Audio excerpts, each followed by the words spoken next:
Welcome to Chillin' 101. We hope this video helps. You start by making sure the area is available. Unlock the region and fast travel points, then open the collectibles menu to confirm how many space pod parts remain.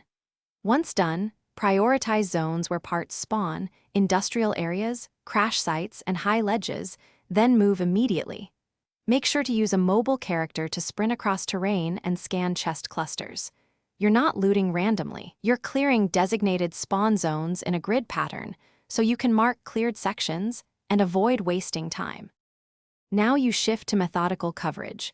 Divide the map into manageable cells and sweep each one thoroughly, looking up at rooftops and down into caverns because parts rarely sit in plain sight. While searching, use radar or quest camera functions to highlight interactables and interrogate NPC dialogue for location hints.